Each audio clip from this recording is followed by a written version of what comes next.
नमस्ते, आप सभी का स्वागत है बेसिक्स ऑफ केमिस्ट्री सीरीज में, जिसमें आज हम डिस्कस करेंगे कार्ल फिशर टाइट्रेशन मेथड्स का। कार्ल फिशर टाइट्रेशन एक इस तरह का एनालिटिकल मेथड है जिसका उपयोग किसी भी सैंपल में वाटर कंटेंट कितना है ये डिटरमाइन करने के लिए किया जा सकता है। इस इंस्ट्रूमेंट के फीचर्स, इसके टाइप्स, इसका कंस्ट्रक्शन और इसका कैलिब्रेशन किस तरह से होता है, इस बारे में आज हम डिस्कस करेंगे। साथ ही साथ इसके इंडस्ट्रियल या कॉर्पोरेट सेक्टर में क्या क्या एप्लीकेशंस होते हैं उन पर भी हम ध्यान देंगे।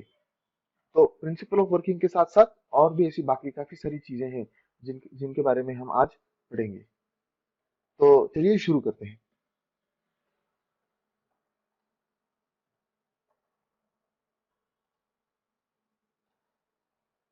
कार्ल फिशर टाइट्रेशन के बारे में बात करने से पहले यह आवश्यक है कि हमने अब तक कितना हमारा जो ये जर्नी है जो चालू है केमिस्ट्री का, इस जर्नी में हमने कौन कौन से माइलस्टोन्स कवर किए हैं उस बारे में बात करना भी आवश्यक है, क्योंकि ये रिलेट करता है एक तरह से हमारी पूरी जो ये सीरीज बन रही है उस सीरीज को इंटरनली। ये जो चैप्टर्स हैं इनका अरेंजमेंट भी ऐसे सीक्वेंस में किया गया है कि स्टूडेंट को फाउंडेशन से एडवांस्ड एनालिटिकल केमिस्ट्री की तरफ स्टेप बाय स्टेप फैशन में ले जाया जा सके। तो इसी ऑब्जेक्टिव को ध्यान में रखते हुए हमने स्टार्ट किया था यूनिट्स के साथ। यूनिट्स एक ऐसा चैप्टर है जिसमें हमने बेसिक फाउंडेशन जो है केमिस्ट्री का उस पर ध्यान दिया। बेसिक फाउंडेशन का मतलब है हमने देखा कि किस तरह के यूनिट्स केमिस्ट्री में काम आते हैं। अलग अलग केमिकल रिएक्शंस होती हैं, अलग अलग इंस्ट्रूमेंटेशन होता है, अलग अलग तरह के कैलकुलेशंस भी होते हैं। इन सभी एक्टिविटीज को पूरा करने के लिए जो फॉर्मूलाज लगते हैं हमें, जो क्वांटिटीज को हमें मेजर करना पड़ता है, उनको मेजर करने के पीछे का जो रैशनल होता है, इससे रिलेटेड जितने भी कंसेप्ट्स हैं, थियोरेटिकल अंडरस्टैंडिंग है, वो हमने अक्वायर की फर्स्ट चैप्टर में, जो था यूनिट्स। सेकंड चैप्टर है नॉर्मेलिटी। नॉर्मेलिटी में हमने देखा कि किस तरह से नॉर्मेलिटी और मोलर कंसेप्ट जो अगेन हमने यूनिट चैप्टर में पढ़े थे, उनके बीच का जो सिमिलैरिटीज हैं, डिफरेंसेस हैं, उनको हमने एनालाइज किया। हमने देखा नॉर्मेलिटी को कैसे कैलकुलेट किया जाता है, उसके लिए कौन से फॉर्मूलाज यूज होते हैं। उसी में हमने फिर इक्विवेलेंट वेट को इन्वेस्टिगेट किया। साथ ही साथ थर्ड चैप्टर में हमने स्टैंडर्डाइजेशन स्टडी किया, जिसमें हमने प्राइमरी स्टैंडर्ड्स, सेकेंडरी स्टैंडर्ड्स, उनके फीचर्स, उनके रिक्वायरमेंट्स, नेसेसिटी, इन सभी टॉपिक्स पर बात की। साथ ही साथ हमने कुछ थियोरेटिकल एक्सपेरिमेंट्स की डिस्कस किए, जिनमें हमने देखा कि किस तरह से स्टैंडर्डाइजेशन टेक्निक्स का इस्तेमाल किया जा सकता है। फिर हमने प्यूरिटी भी मेजर कैसे होती है, उसके लिए क्या फॉर्मूलाज है, मेथोडोलॉजी क्या है, उस पर भी हमने बात की। और फिर finally in the fifth chapter हमने एक पूरा एक वर्चुअल एक्सपेरिमेंट परफॉर्म किया, जिसमें हमने standardisation, normality, molar concepts, units and purity में जितनी हमने अंडरस्टैंडिंग एक्वायर की है, सभी का इस्तेमाल करके हमने कुछ एक्सपेरिमेंट परफॉर्म किए, जिसमें हमने स्टैंडर्डाइजेशन किया हाइड्रोक्लोरिक एसिड का और केओएच की प्यूरिटी टेस्ट की। तो यहाँ तक पूरा करने के बाद फिर बचा जो है वो सिक्स चैप्टर था, जिसका नाम है पीएच मीटर। पीएच मीटर में हमने देखा कि पीएच का कंसेप्ट क्या होता है, पीएच स्केल कैसी होती है, पीएच मीटर का हमें नेसेसिटी क्यों होता है, उसका एप्लीकेशन कहाँ कहाँ पर है, ये पीएच मीटर किस तरह से काम करता है, यानी कि उसका प्रिंसिपल ऑफ वर्किंग क्या है। उसके बाद फिर हमने पीएच मीटर में ही डिस्कस किया था कि किस तरह के इंडिकेटर्स यूज किए जा सकते हैं अगर आपको नॉन क्वांटिटेटिव पीएच एनालिसिस करना है तो। साथ ही साथ हमने ये भी देखा कि पीएच मीटर को कैसे क्लीन और मेंटेन रखें। हमने देखा कि उसको कैलिब्रेट कैसे किया जाए, कैलिब्रेट करने के बाद फिर उसको यूज कैसे किया जाए। तो ये सारे जितने भी कंसेप्ट्स हैं रिलेटेड टू पीएच मीटर, ये हमने सिक्स चैप्टर में कवर किए थे। तो अब तक हमने हमारी जर्नी में इतने सारे माइलस्टोन्स कवर किए हैं, और अब हमारा अगला माइलस्टोन है कार्ल फिशर टाइट्रेशन रिएक्शन। ये एक इस तरह का टाइट्रेशन है जो टाइट्रेशन हमें मदद करता है किसी भी सैंपल में वाटर कंटेंट को डिटरमाइन करने के लिए। बहुत ही छोटी क्वांटिटी, स्मॉल क्वांटिटी क्यों ना हो, एक्यूरेटली आपको डिटरमाइन करके दे सकता है। एग्जैक्टली उसके लिमिटेशंस, उसके सैलिएंट फीचर्स क्या क्या हैं, ये तो हम आगे डिस्कशन में देखेंगे। तो रिकैप में बस इतना ही। चलिए अब शुरू करते हैं कंटेंट्स के साथ। तो आज हम क्या क्या करने वाले हैं कार्ल फिशर के बारे में। तो हम शुरुआत करेंगे इंट्रोडक्शन के साथ, फिर प्रिंसिपल ऑफ वर्किंग पढ़ेंगे उसका।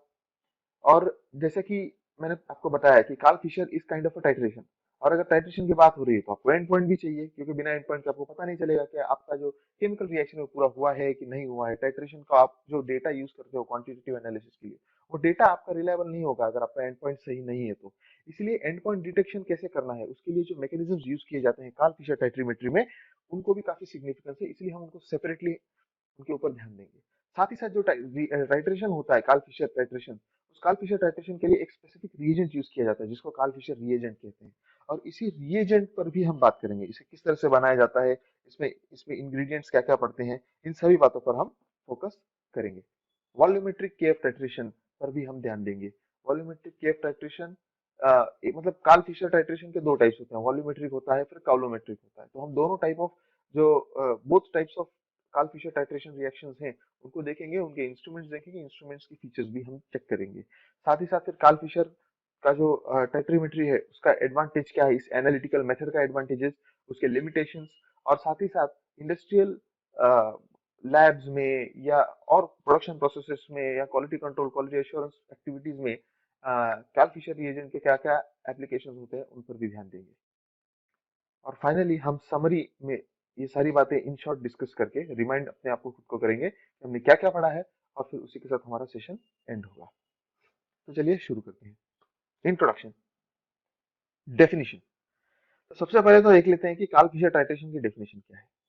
ओके, कि जब तक हमें पता नहीं है कार्ल फिशर टाइट्रेशन क्या है तो फिर उसका इंस्ट्रूमेंटेशन और उसका प्रिंसिपल ऑफ वर्किंग वगैरह वो वैसे भी समझ में नहीं आएगा। तो इन जनरल बेसिक आइडिया क्या है कार्ल फिशर टाइट्रेशन की वो देख लेते हैं।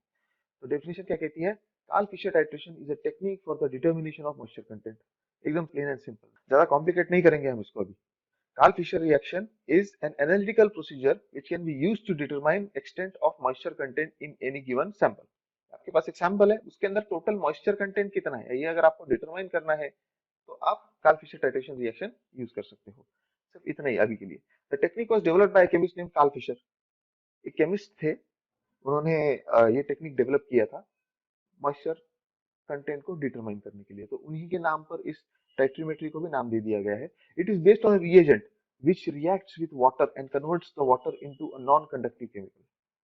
ओके, तो ये इसका बेसिक प्रिंसिपल क्या है कि आपके पास एक सॉल्यूशन है, सॉल्यूशन में वाटर प्रेजेंट है जो हमारे सैंपल के थ्रू आया है, और ये जो रिएजेंट है कार्ल फिशर रिएजेंट, ये उस वाटर के साथ रिएक्ट करता है, और रिएक्शन की वजह से एक तरह से करंट जनरेट होता है, और वो करंट एक इलेक्ट्रोड मेजर करके, जैसा कि हमने पीएच में देखा था। एक बात याद रखिएगा, जितने भी इलेक्ट्रोड सेंसर डिटेक्टर्स हैं कहीं ना कहीं वो इलेक्ट्रिक करंट के बेसिस पर ही डिटरमाइन करते हैं कि जो सिग्नल आ रहा है उसकी स्ट्रेंथ कितनी है।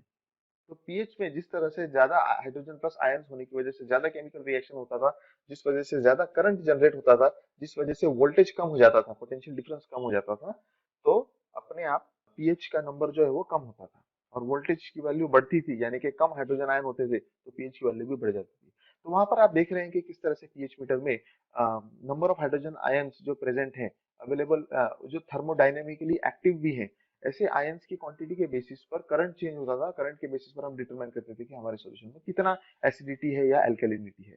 सेम सिचुएशन यहाँ पर है, यहाँ पर भी, लेकिन instead of measuring H plus ions और एसिडिक आयंस और basic ions, what we are doing is that we are measuring the amount of water present. तो बाकी ये बेसिकली सेम है kind of principle of working as compare to pH meter, क्योंकि ये भी electrical current generate कर रहा है, और फिर इलेक्ट्रिकल करंट जो है उसका सीधा रिलेशनशिप है अमाउंट ऑफ वाटर के साथ। जितना ज्यादा पानी उतना ज्यादा करंट, जितना कम पानी उतना कम करंट, और फिर अकॉर्डिंगली जो करंट का इंटेंसिटी है, जो ग्राफ बनता है, उस ग्राफ के बेसिस पर आप डिटरमाइन कर सकते हो कि एग्जैक्टली वाटर का कितना क्वांटिटी सैंपल में प्रेजेंट है। इस जानकारी के साथ फिर अब हम आ गए कार्ल फिशर टाइट्रेशन टेस्ट पर। और इसके दो मेथड्स हैं, जैसा कि हमने कंटेंट्स वाले जो सेक्शन था हमारा उसमें भी देखा था कि there are two different methods by which you can perform Karl Fischer titrimetry और Karl Fischer titration. Both the methods are called as volumetric titration and coulometric titration respectively. तो ये दो टाइप के कार्ल फिशर टाइट्रेशन रिएक्शंस हैं, जिसमें पहला type है volumetric titration, दूसरा टाइप है कॉलोमेट्रिक टाइट्रेशन। तो प्रिंसिपल ऑफ वर्किंग देख लेते हैं कि ये कार्ल फिशर टाइट्रेशन का जो इक्विपमेंट होता है, ये काम कौन से प्रिंसिपल पर करता है, on what basis is something happening inside the Karl Fischer titrator that we are able to determine the amount of water present in the sample। तो ये प्रिंसिपल क्या है बेसिकली, ऐसा कैसे हो पाता है, चलो देख लेते हैं। यहाँ पर आप डायग्राम देख सकते हैं, there is a very good diagram here of Karl Fischer equipment titrator। Okay, तो देखते हैं। The principle of Karl Fischer titration is based on the oxidation reaction between iodine and sulphur dioxide. तो iodine और sulphur dioxide में जो oxidation reaction होता है उसके बेसिस पर ये डिटरमाइन होता है। जैसा कि आपको याद होगा पीएच में हमने क्या किया था, H प्लस आयन जितने ज्यादा थर्मोडायनेमिकली एक्टिव है उतना ज्यादा करंट फ्लो हो रहा है। तो यहाँ पर आप देख सकते हैं कि एक तरह की यहाँ पर ऑक्सीडेशन रिएक्शन हो रही है जो आयोडीन और सल्फर डाइऑक्साइड के बीच में हो रही है। और आयोडीन और सल्फर डाइऑक्साइड की जो ये केमिकल रिएक्शन है इसकी वजह से करंट जनरेट होता है, और ये रिएक्शन वाटर भी कंज्यूम करती है। तो जब तक वाटर है तब तक ये रिएक्शन हो सकता है आयोडीन और सल्फर डाइऑक्साइड का। वाटर अगर एब्सेंट है तो ये रिएक्शन नहीं हो सकता। तो नेचुरली फिर आप इसके बेसिस पर डिटरमाइन कर सकते हो कि एग्जैक्टली कितना क्वांटिटी है वाटर का प्रेजेंट आपके सैंपल में। तो वाटर रिएक्ट्स, तो देखिए second point, water reacts with iodine and sulphur dioxide to form sulphur dioxide and hydrogen iodide and end point is reached when all the water is consumed. तो आप समझ रहे हैं कि जब तक पानी अवेलेबल है सैंपल में, टाइट्रेटर के अंदर, तब तक आयोडीन और सल्फर डाइऑक्साइड की केमिकल रिएक्शन होती रहेगी और सल्फर डाइऑक्साइड और हाइड्रोजन आयोडाइड बनता रहेगा। और जब पानी सारा कंज्यूम हो जाएगा इस केमिकल रिएक्शन में, तो एंड पॉइंट भी रीच हो जाएगा। This chemical reaction generates iodine ions which cause flow of electric current which is measured and used for calculating the water content. Iodine को ये आयनाइज कर देता है ये केमिकल रिएक्शन, और ये जो आयंस होते हैं जब लिक्विड में अंदर फ्लो होते हैं तो इलेक्ट्रिकल करंट जनरेट होता है, और इलेक्ट्रिकल करंट जो जनरेट हो रहा है उसकी इंटेंसिटी पर ये डिटरमाइन किया जाता है कि एग्जैक्टली कितना क्वांटिटी पानी का प्रेजेंट है उनके सैंपल में। तो चलिए देखते हैं कि कार्ल फिशर की जो रिएक्शन है जो अभी थोड़ी देर पहले हमने देखी, वो एग्जैक्टली होती कैसे है। तो इसके लिए एक मीडियम तैयार किया जाता है, मिथेनॉल होता है वो। मिथेनॉल में ये केमिकल रिएक्शन होती है। So you take methanol CH3OH methanol, फिर उसी सॉल्यूशन में आप पाइरिडिन या फिर इमिडाजोल एज बफर ऐड कर दीजिए। ओके, ये फर्क नहीं पड़ता पाइरिडिन हो या इमिडाजोल हो, अल्किल नाइट ये होना चाहिए, RN ग्रुप होना चाहिए। R is for alkyl group. तो नाइट्रोजन का जो मतलब ऑर्गेनिक मॉलिक्यूल है जिनके साथ नाइट्रोजन बाउंडेड फॉर्म में है, उनको आप यूज कर सकते हो। ऐसा कोई भी केमिकल जिसका जनरल फॉर्मूला RN है, जनरल मॉलिक्यूल फॉर्मूला, तो उसको आप यूज कर सकते हो एज अ बफर। तो उसको आप क्वांटिटी सफिशिएंट क्वांटिटी में ऐड करेंगे मिथेनॉल में, और फिर इसी सॉल्यूशन में से आप सल्फर डाइऑक्साइड को बबलिंग शुरू कर देंगे। यू विल, क्योंकि सल्फर डाइऑक्साइड तो गैस है, so you will bubble sulphur dioxide through this. और ये जो केमिकल रिएक्शन है, ये तीनों आपस में रिएक्ट करेंगे और इनकी वजह से एक केमिकल बन जाएगा जिसको हम अल्किल सल्फाइड सॉल्ट कहते हैं, राइट। तो ये सॉल्ट एक बार बन गया, RNH plus SO3 CH3 minus. तो इस अल्किल सल्फाइड को अब ये इसी एनवायरनमेंट में फिर नेक्स्ट स्टेप में एक्टिवेट होता है। देखिए ये स्टेप 1 था। स्टेप 2 में क्या हो रहा है कि अब आपके पास अल्किल सल्फाइड सॉल्ट है एनवायरनमेंट में, राइट, और इसी में आयोडीन है जो कार्ल फिशर रिएजेंट सप्लाई कर रहा है, इसी में वाटर है जो आपके सैंपल में से आया है, और बफर में तो हमने पहले से 2RN डालकर रखा है, बराबर। तो ये जो बफर है, बफर हमने पहले से ऐड करके रखा है। तो ये चारों ingredients again H2O, I2, alkyl sulphide salt और इमिडाजोल, ये आपस में एक्ट करते हैं, रिएक्ट करते हैं, और फिर दो प्रोडक्ट्स बनाते हैं। एक होता है अल्किल सल्फेट सॉल्ट, मतलब कि अल्किल सल्फाइड सॉल्ट के अंदर एक एक्स्ट्रा ऑक्सीजन ऐड हो गया। Okay, so it is kind of positively charge now, ये एक बन गया। और फिर दूसरा जो प्रोडक्ट बनता है वो होता है हाइड्रोआयोडिक एसिड सॉल्ट, जिसका फॉर्मूला होता है 2RNH plus I minus. Okay, तो ये इस तरह से एक बैलेंस्ड केमिकल रिएक्शन एग्जीक्यूट होती है जिसमें हाइड्रोआयोडिक एसिड सॉल्ट और अल्किल सल्फेट सॉल्ट बनता है। अब अल्किल सल्फेट सॉल्ट का तो क्या रोल है, या फिर हाइड्रोआयोडिक एसिड सॉल्ट का क्या रोल है, ये हम स्टेप नंबर 3 में देखेंगे, जो आपके नेक्स्ट स्लाइड पर है। तो स्टेप 3 में क्या होता है, जो आपका हाइड्रोआयोडिक एसिड सॉल्ट है ना, that will get disintegrated into again two molecules of RNH plus and two atoms of I minus. ये बेसिक आइडिया है जो आपको समझनी चाहिए कि यहाँ पर जो हाइड्रोआयोडिक एसिड सॉल्ट जनरेट हुआ है वो उसी एनवायरनमेंट में आयोनाइज हो रहा है, और आयोनाइज होने के बाद वो आयोडीन के आयंस जनरेट कर रहा है। और ये जो आयंस हैं, ये आयंस आगे जो इलेक्ट्रोड्स इस सॉल्यूशन में डिप किए गए हैं वहां पर जाकर करंट जनरेट करते हैं, और इसी जो ये जो करंट जनरेट हो रहा है इसके बेसिस पे डिटरमाइन किया जाता है कि एग्जैक्टली कितना वाटर प्रेजेंट है। अब देखिए इस केमिकल रिएक्शन में थोड़ा सा सटल था, लेकिन आप वापस जाता हूँ, यहाँ पर देखिएगा, यहाँ पर वाटर कंज्यूम हो रहा है, राइट। तो ये जो केमिकल रिएक्शन इतनी हो रही है जिसमें से ये हाइड्रोआयोडिक एसिड सॉल्ट बन रहा है, जो आयोनाइज होने के बाद आपको फ्री आयंस देगा नेगेटिवली चार्ज आयोडीन के, जिनकी वजह से करंट फ्लो होने वाला है। उस रिएक्शन को अगर आपको पूरा करना है तो आपको वाटर की जरूरत है। अगर वाटर प्रेजेंट नहीं है तो ये केमिकल रिएक्शन एग्जीक्यूट नहीं हो सकता। और यही बेसिक प्रिंसिपल है कार्ल फिशर टाइट्रेशन का, कि जब तक पानी है तब तक ये केमिकल रिएक्शन चलता रहेगा, तब तक हाइड्रोआयोडिक एसिड सॉल्ट बनता रहेगा, तब तक हाइड्रोआयोडिक एसिड सॉल्ट का बनने के बाद आयोनाइजेशन होता रहेगा, और उसकी वजह से negatively charge iodine atoms ions generate होते रहेंगे, जो फिर अपने रिस्पेक्टिव इलेक्ट्रोड पर जाकर न्यूट्रलाइज होंगे और आयोडीन प्रोवाइड करेंगे, राइट, केमिकल रिएक्शन में। तो ओवरऑल ये पूरा पार्टिसिपेशन है वाटर का इस केमिकल रिएक्शन में, और वाटर के एब्सेंस में केमिकल रिएक्शन हो नहीं सकती। और इसीलिए ये इतना इंपॉर्टेंट है, और यही कारण है कि कार्ल फिशर टाइट्रेशन का इस्तेमाल करके आप वाटर कंटेंट डिटरमाइन कर सकते हो। तो प्रिंसिपल ऑफ वर्किंग पढ़ते पढ़ते अब हम इस डायग्राम पर आ गए। ये बहुत ही इंपॉर्टेंट डायग्राम है, इसके ऊपर ध्यान दीजिएगा प्लीज। यहाँ पर आप देख सकते हैं ऊपर दो टाइप के तीन इंस्ट्रूमेंट्स हैं, और तीनों इंस्ट्रूमेंट्स को ब्रैकेटेड फॉर्म में बताया गया है कि कॉलोमेट्री और वॉल्यूमेट्री में क्या क्या यूज होता है। तो अगर आप राइट हैंड साइड पर देखेंगे तो आपको दो ये मिलेंगे, एक इंडिकेशन इलेक्ट्रोड है और दूसरा है आयोड डोजिंग इलेक्ट्रोड। आयोड यानी कि आयोडीन, आयोडीन डोजिंग पंप होता है एक्चुअली, पिस्टन पंप या इसको अलग अलग तरह के होते हैं, सिरिंज भी, फिर सिरिंज पंप हो सकता है। अलग अलग मैकेनिज्म है, हर कंपनी अपने हिसाब से मैन्युफैक्चर करती है। एज ए एनालिस्ट आपका सिर्फ इतना रिस्पॉन्सिबिलिटी बनता है कि जो भी इक्विपमेंट आप यूज कर रहे हो वो एक्यूरेट होना चाहिए, रिलायबल होना चाहिए और टाइमली कैलिब्रेट और वैलिडेट किया जाना चाहिए आपके प्रोसेस के साथ साथ। तो अगर ये सब कुछ है तो फर्क नहीं पड़ता है फिर पिस्टन ऑपरेटेड आयोडीन डोजिंग हो रहा है या फिर सिरिंज ऑपरेटेड है या फिर कोई और दूसरी मेथड है, राइट। तो वॉल्यूमेट्री में क्या हो रहा है, देखिए बेसिक है, ये केमिकल रिएक्शन तो अब हम पूरी देख चुके हैं। तो मिथेनॉल है, मिथेनॉल में आपने सारे इंग्रेडिएंट्स डाल दिए हैं other than Karl Fischer reagent, तो कार्ल फिशर रिएजेंट आयोडीन लेकर आता है जो सॉल्यूशन में ऐड हो रहा है। So iodine has been added, iodine add होने के बाद जो हमने कार्ल फिशर का रिएक्शन देखा है यहाँ पर, ये देखिए, ये जो सेकंड स्टेप है, सेकंड स्टेप में ये आयोडीन कंज्यूम हो रहा है ना, ये आयोडीन कहाँ से आ रहा है, कार्ल फिशर रिएजेंट दे रहा है ये आयोडीन। ये देखिए यहाँ पर Karl Fischer reagent is providing this iodine, और इस आयोडीन के बेसिस पर फिर कार्ल फिशर रिएक्शन हो रही है, राइट। और यहाँ पे वाटर भी है ऑफ कोर्स। तो जब ये रिएक्शन आगे बढ़ रही है तो इसमें से 2I माइनस जनरेट हो रहे हैं। अब ये कहाँ जाएंगे, कैथोड पर, क्यों, क्योंकि कैथोड जो होता है वो पॉजिटिवली चार्ज होता है, ओके।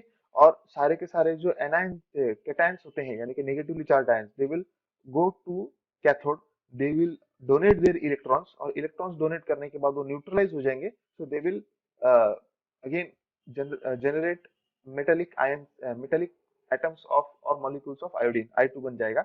और फिर इसको आगे वापस देखिए यहाँ पर वापस रिएक्शन हो रही है ना, तो ये काइंड ऑफ सर्कुलर रिएक्शन है, ओके। तो ये सेम आयोडीन रिसाइकल होते रहता है बार बार बार बार बार बार, और ये प्रोसेस तब तक चलता है जब तक ये केमिकल रिएक्शन रुक ना जाए। और ये केमिकल रिएक्शन कब रुकेगी, फिर जब वाटर खत्म हो जाएगा, क्योंकि केएफ रिएक्शन में वाटर कंज्यूम होता है। तो ये हाइड्रोआयोडिक एसिड जो ये 2I माइनस जनरेट कर रहा है, ये तब तक जनरेट होते रहेंगे जब तक वाटर प्रेजेंट है। तो यहाँ पर जब तक वाटर कंज्यूम नहीं होता तब तक ये रिएक्शन चलती रहेगी, ये आयोडीन इसी तरह से रिसाइकल होता रहेगा और करंट जनरेट होता रहेगा। तो कुछ इस तरह से वॉल्यूमेट्रिक रिएक्शन होती है। अब होता क्या है कि जितना क्वांटिटी आप कार्ल फिशर का ऐड करते जा रहे हो, ओके, कार्ल फिशर जितना ऐड करते जा रहे हो आप, तो क्या होगा कि वो कंज्यूम भी होता जाएगा नेचुरली, क्योंकि आयोडीन भी ये हो रहा है ना, बनता जा रहा है। तो हर बार आपको फ्रेश आयोडीन की रिक्वायरमेंट होगी, क्योंकि जैसे जैसे वाटर कंटेंट ये होगा, कंज्यूम होगा, उसी के साथ साथ फिर आयोडीन का लेवल भी थोड़ा सा कम होने लगेगा, ये जो आई आई माइनस आयंस है इनका। तो नेचुरली ये जो डिलीवरी सिस्टम है, वॉल्यूमेट्रिक डिलीवरी सिस्टम, ये थोड़ा थोड़ा कार्ल फिशर रिएजेंट उसमें पंप करता रहेगा।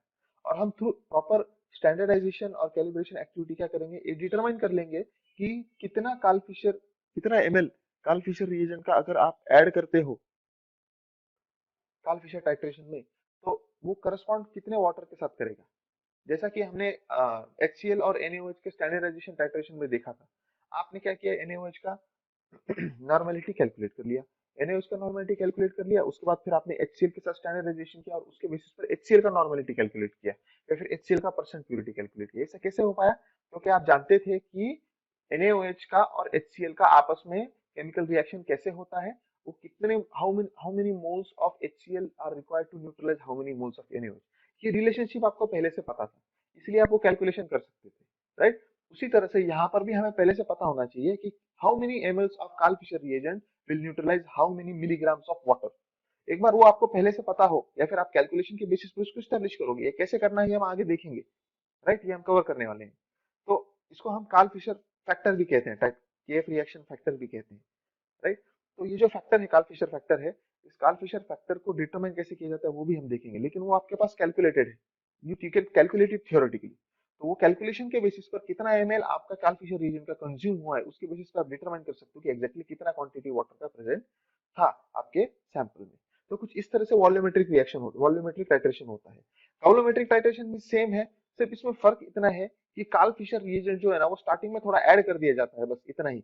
जिस तरह से यहाँ पर कार्ल फिशर रिएजेंट कंज्यूम हो रहा है, तो आयोडीन ऐड करता जा रहा है और हम मेजर कर रहे हैं, वैसी सिचुएशन यहाँ पर नहीं होती। जैसे कि मैंने आपको बताया ना सर्कुलर चलता है, एग्जैक्टली वही यहाँ पर आयोडीन गोल गोल घूमता रहता है।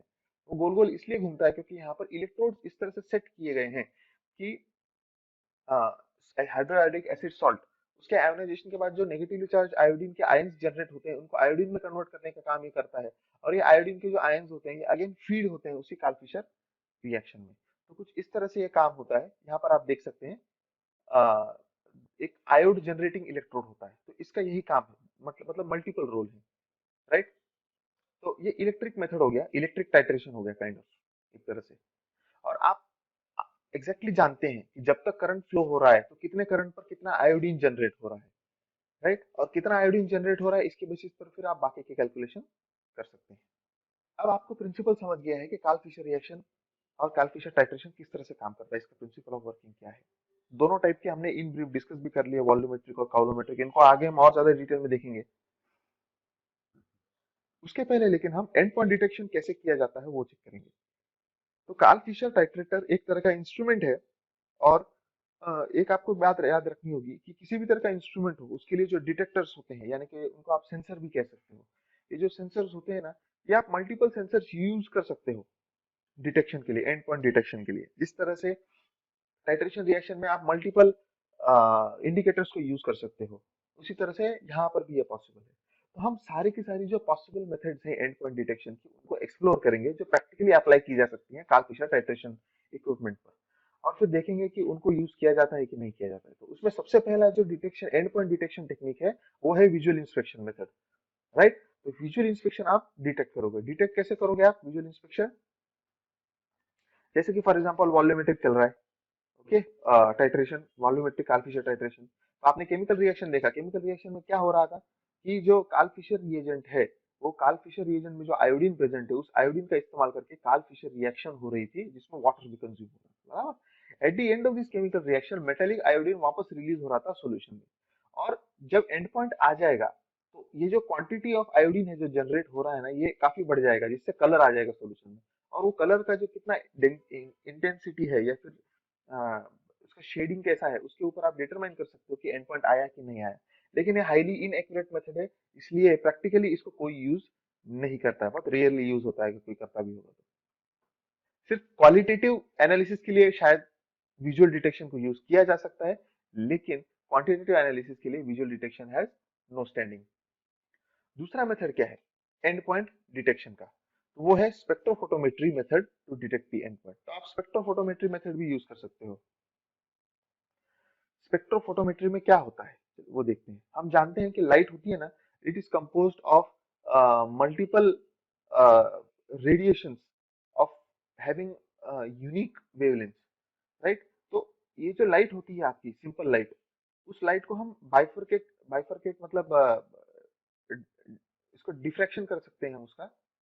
और डायफ्रैक्शन में क्या होता है कि वो डिस्ट्रीब्यूट हो जाती है बेसिकली, जितनी भी व्हाइट लाइट के अंदर या फिर किसी भी लाइट के अंदर जो अलग अलग तरह की लाइट्स मिक्स्ड इन है, वेवलेंथ्स है, उनको सेपरेट कर देते हैं।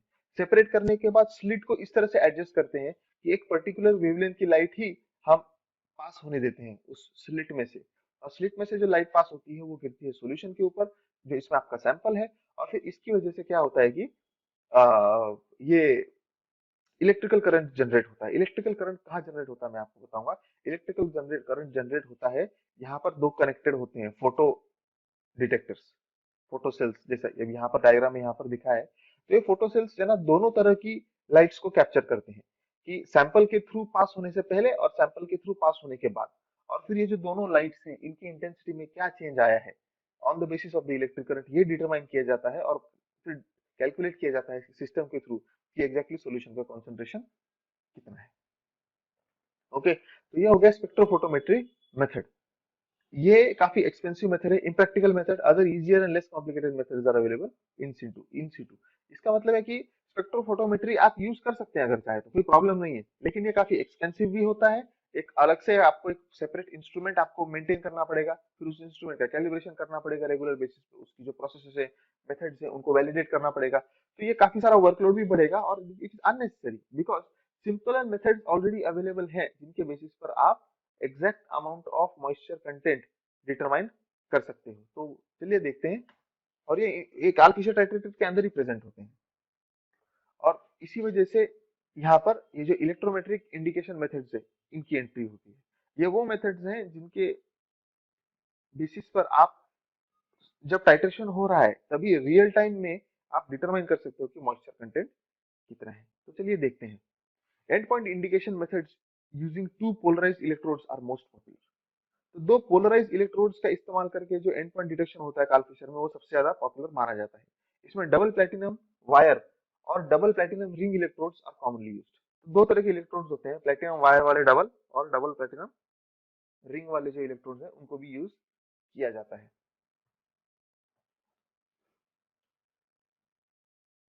तो ये जो इलेक्ट्रोड्स अभी हमने देखे, राइट, ये इक्विपमेंट है, ये इंस्ट्रूमेंट है, लेकिन इनके अंदर जो आप सिग्नल जनरेट होता है इलेक्ट्रिसिटी का, जिसके बेसिस पर मॉइस्चर कंटेंट एनालाइज किया जाता है, उसे हम कहते हैं electrometric indication methods.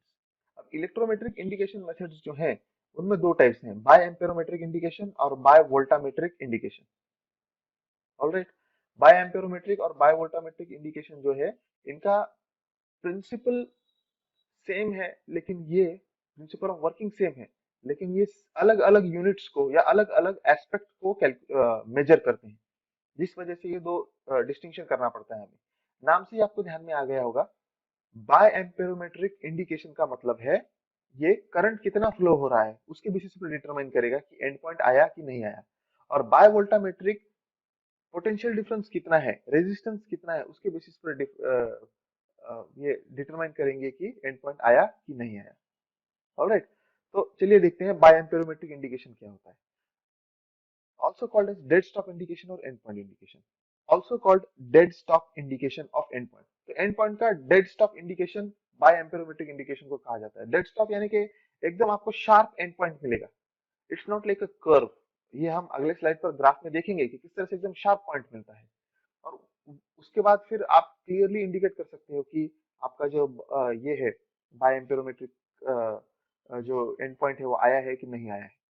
A constant voltage of maximum 50 millivolts is applied to the electrodes and the resulting current is measured। तो इसमें क्या किया जाता है कि 500 मिलीवोल्ट का ज्यादा से ज्यादा एक कांस्टेंट करंट अप्लाई किया जाता है उन दोनों इलेक्ट्रोड्स को जो काल्फिशर टाइट्रेशन के अंदर, जो उसका लिक्विड है जहां पर काल्फिशर टाइट्रेशन हो रहा है, उसमें डिप कर दिया जाता है। The following reaction occurs at the electrodes. तो अब इलेक्ट्रोड्स पर ये दो रिएक्शन अकर होते हैं।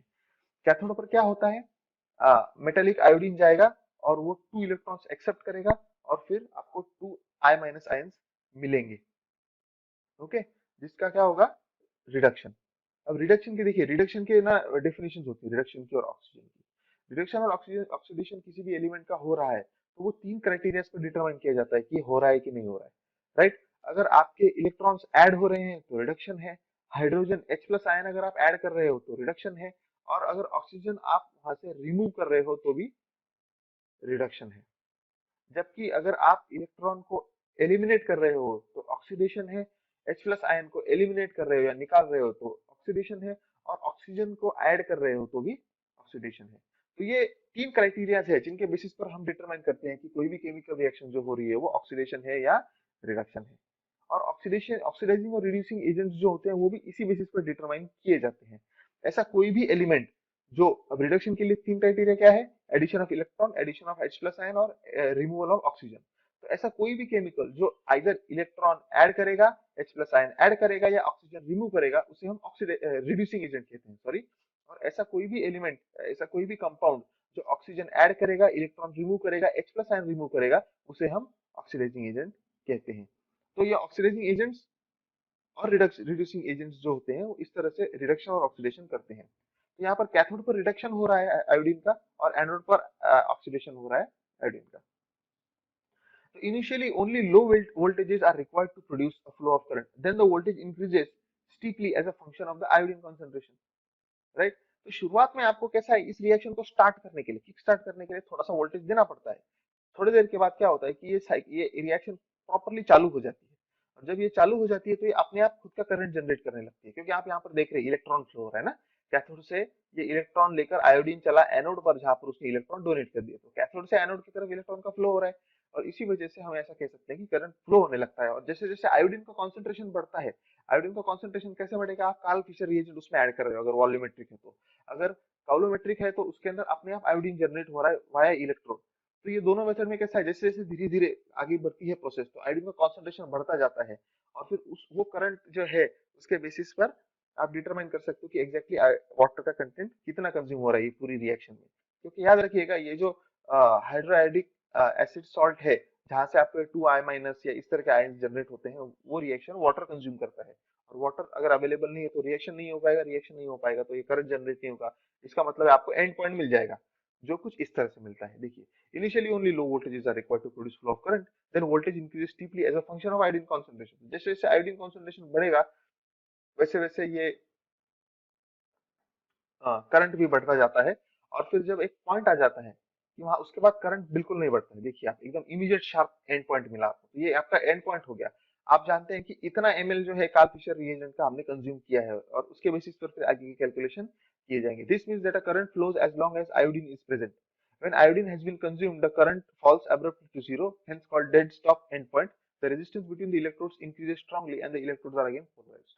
तो इलेक्ट्रोड्स जो है वो पोलराइज हो जाते हैं। उनका कारण यह होता है कि आयोडीन ही नहीं है अब दोनों के बीच में ट्रांसफर करने के लिए, क्योंकि जितना भी आयोडीन है वो अवेलेबल नहीं हो पा रहा है, क्योंकि कार्ल फिशर रिएक्शन नहीं हो पा रही है। कार्ल फिशर रिएक्शन क्यों नहीं हो पा रही? क्योंकि वाटर अवेलेबल नहीं है, क्योंकि वो कंज्यूम हो चुका है। तो वाटर कंज्यूम हो गया इसलिए कार्ल फिशर रिएक्शन नहीं हो रही, कार्ल फिशर रिएक्शन नहीं हो रही इसलिए आयोडीन अवेलेबल नहीं हो रहा है। आयोडीन अवेलेबल नहीं हो रहा है तो कैथोड पर जो रिडक्शन और एनोड पर जो ऑक्सीडेशन रिएक्शन हुई थी वो स्टॉप हो जाती है। ये रिएक्शन स्टॉप हो जाती है तो दोनों ही इलेक्ट्रोड पोलराइज हो जाते हैं, और पोलराइज होने का मतलब है कि उनके अंदर बीच में करंट फ्लो नहीं हो रहा है। और क्योंकि करंट फ्लो नहीं हो रहा है तो आपको ग्राफ पर अगर आप इस करंट की वैल्यूज को अगर आप प्लॉट करोगे तो आपको एकदम शार्प एंड पॉइंट मिलेगा, इसलिए इसको डेड स्टॉप एंड पॉइंट भी कहा जाता है। सिमिलरली अलग अलग सिचुएशंस में आपको कभी कभी बाय वोल्टामेट्रिक इंडिकेशन भी यूज करना पड़ता है। ओके, जैसा बाय एम्पेरोमेट्रिक है उसी तरह से बाय वोल्टामेट्रिक भी है। तो आपने करेक्टली अज्यूम किया है कि जिस तरह से बाय एम्पेरोमेट्री में करंट फ्लो पर हम बात कर रहे थे, उसी तरह से बाय वोल्टामेट्री हम जो वोल्टेज है यानी कि पोटेंशियल डिफरेंस आप जिसको कह सकते हैं उसके ऊपर बात करेंगे। तो स्मॉल डायरेक्ट और alternating current is applied between the electrodes. तो दोनों इलेक्ट्रोड्स में क्या किया करते हैं कि इसमें स्मॉल करंट अप्लाई करते हैं। If the sample solution and titrant are electrochemically active, then peak shape और V shape titration curves are observe. तो देखिए पीक शेप और वी शेप, ये वी शेप का है टाइट्रेशन कर्व आपको मिलेगा देखने के लिए।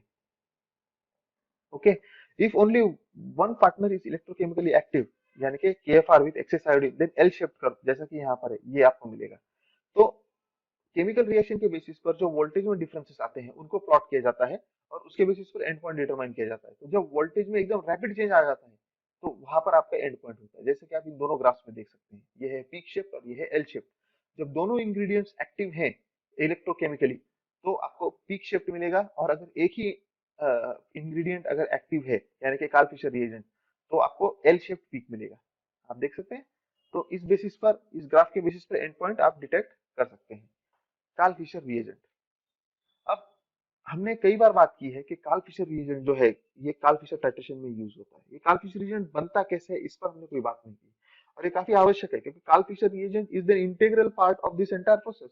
ये वो लिंचपिन है जिसके बेसिस पर पूरी प्रोसेस साथ में आई है। एक राइट इंस्ट्रूमेंटेशन तो कोई भी डेवलप कर सकता है।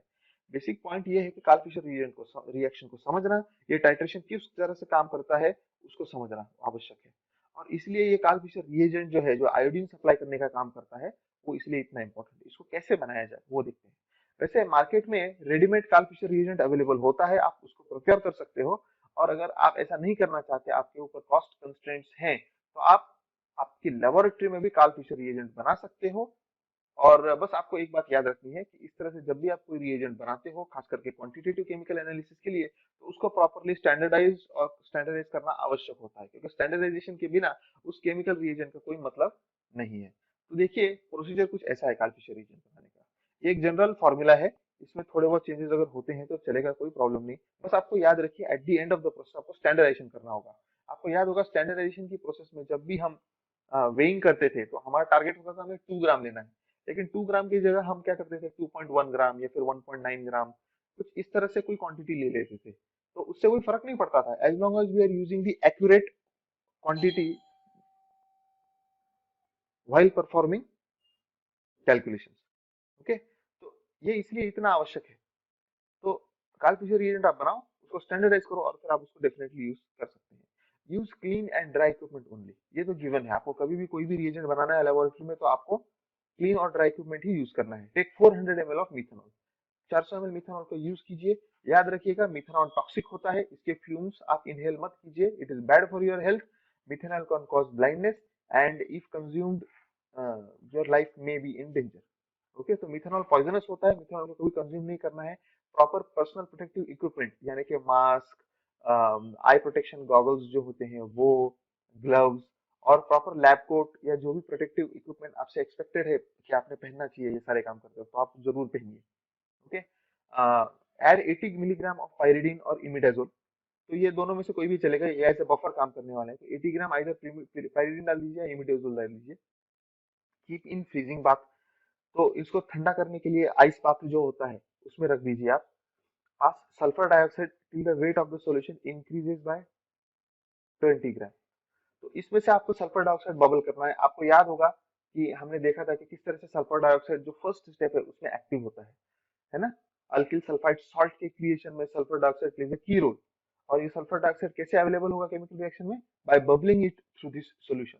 और आपको तब तक बबल करना है जब तक इस सॉल्यूशन का वेट जो है वो 20 ग्राम से बढ़ नहीं जाता। अब 20 ग्राम से बढ़ गया इसका मतलब क्या है कि बेसिकली आपने 20 ग्राम SO2 उसमें ऐड किया है। वाटर उसको एब्जॉर्ब कर लेगा, ये मिथेनॉल एब्जॉर्ब कर लेगा, सॉरी, क्योंकि इसमें वाटर नहीं है by the way. Add 45 gram of iodine, तो आप मेटेलिक आयोडीन ले लीजिए, आयोडीन के पेलेट्स मार्केट में अवेलेबल है, लेबोरेटरी में भी होते हैं, उनको डिसॉल्व कर दीजिए इस पूरे सॉल्यूशन में 45 ग्राम। और फिर जब ये डिसॉल्व हो जाए तो सॉल्यूशन को स्टैंड बाय पर रख दीजिए 24 आवर्स के लिए। 24 आवर्स के बाद you can use that solution. लेकिन जैसा कि मैंने कहा कि आपको सबसे पहले तो उसको उसको स्टैंडर्डाइज करना होगा ना, कि एग्जैक्टली वो कितने वाटर को कंज्यूम करेगा पर एमएल, वो आपको डिटरमाइन करना होगा। तो उसे हम क्या कहते हैं? Water equivalence factor. Karl Fischer factor जो है वो वाटर इक्विवेलेंस फैक्टर है, यानी कि जो कार्ल फिशर रिएजेंट आपने बनाया है एग्जैक्टली वो पर एमएल कितना क्वांटिटी ऑफ वाटर कंज्यूम करेगा, ये डिटरमाइन करना बहुत आवश्यक है। चलिए देखते हैं। First, place adequate quantity of methanol in the titration vessel and add sufficient amount of Karl Fischer reagent to reach the characteristic endpoint। तो सबसे पहले आपको क्या करना है, मिथेनॉल ले लीजिए। मिथेनॉल में आप इलेक्ट्रोड्स इंसर्ट करके धीरे धीरे कार्ल फिशर रिएजेंट डालना शुरू कर दीजिए। इससे क्या होगा कि कार्ल फिशर टाइट्रेशन रिएक्शन इसमें चालू हो जाएगी अगर मिथेनॉल में वाटर प्रेजेंट है तो। और ये आपको तब तक करना है जब तक एंड पॉइंट नहीं आ जाता। एंड पॉइंट आ गया मतलब आपको पता चल जाएगा कि इस वक्त हमारा जो सॉल्यूशन है उस सॉल्यूशन के अंदर कोई भी वाटर प्रेजेंट नहीं है, इसलिए एंड पॉइंट आ गया। अगर वाटर प्रेजेंट था तो हमने कंज्यूम कर लिया है, so there is no free water available in the solution now. तो इसका मतलब है कि इसके बाद अगर हम सैंपल या कोई भी चीज उसमें ऐड करते हैं तो उसके अंदर जितना वाटर है वही वाटर से रिलेटेड हमें रीडिंग मिलेगा, उसी वाटर के बेसिस पर हम करंट जनरेट करेंगे जिसके बेसिस पर कैलकुलेशन होगा। ओके, तो ये इंपॉर्टेंट है कि आप कोई भी एक्टिविटी कर रहे हो, वाटर को मेजर कर रहे हो, तो पहले इनहेरेंट जो वाटर है उसको निकालना आवश्यक है। ओके, फिर सेकंड स्टेप है weigh accurately 150 to 350 milligram of sodium tartrate certified water standard grade accurately weighed by difference method and titrate to the end point। तो देखिए आपको क्या करना है, सोडियम टार्टरेट लेना है। सोडियम टार्टरेट यानी Na2C4H4O6 2H2O। तो यहाँ पर आप देख सकते हैं कि सोडियम टार्टरेट में 2 molecules of water for crystallisation available है। तो ये भी वाटर है और इसके साथ भी वो रिएक्ट करने वाला है आपका जो कार्ल फिशर रिएजेंट है। तो आपको क्या करना है, 150 से लेकर 350 मिलीग्राम के बीच में आपके मन में जो है उस वेट का सोडियम टार्टरेट लीजिए और ये सर्टिफाइड वाटर स्टैंडर्ड ग्रेड होना चाहिए। आपको याद होगा NaOH को स्टैंडर्डाइज करने के लिए हमने पोटेशियम हाइड्रोजन थैलेट का इस्तेमाल किया था, जो प्राइमरी स्टैंडर्ड है, प्राइमरी स्टैंडर्ड जो एनालिटिकल रिएजेंट ग्रेड का है। तो यानी कुछ लेवल होती है उसकी अलग से। नॉर्मल सोडियम टार्टरेट भी आपको मार्केट में मिल जाएगा, उसको यूज मत कीजिएगा, उसमें इंप्यूरिटी है जिसकी वजह से एरर आ सकता है। आपको यह यूज करना है सर्टिफाइड वाटर स्टैंडर्ड ग्रेड, यानी कि जिसको as a standard of water content आप यूज कर सकते हो, ऐसे सोडियम टार्टरेट को ही आपको लेना है। उसको एक्यूरेटली वे करना है 150 से 350 मिलीग्राम के बीच में। ये वेट आप जितना चाहे उतना ले सकते हैं, ऐसा कोई कंपल्सन नहीं कि 150 या 350 ही होना चाहिए। इनफैक्ट 350 से थोड़ा सा ऊपर या 150 से थोड़ा सा कम होगा तो भी चलेगा। हम सजेस्ट करेंगे कि आप 200-250 मिलीग्राम के आसपास, यानी एग्जैक्ट जो मिडिल पॉइंट होता है उसमें कहीं पर आप सेट कीजिए, आपका जो वेट है उसको सेट कीजिए, यानी मेजर कीजिए। तो वाटर इक्विवेलेंस फैक्टर हम कैलकुलेट और एक बार इसको डिसॉल्व कर दिया आपने तो आपको अगेन अब कार्ल फिशर रिएक्शन को, टाइट्रेशन को परफॉर्म करना है और फिर मेजर करना है कि एंड पॉइंट कब आ रहा है। जब आपको एंड पॉइंट मिल जाएगा तो उसके बेसिस पे आप वाटर इक्विवेलेंस फैक्टर कैलकुलेट कर सकते हैं। तो उसके लिए फॉर्मूला है। ओके, फॉर्मूला क्या है?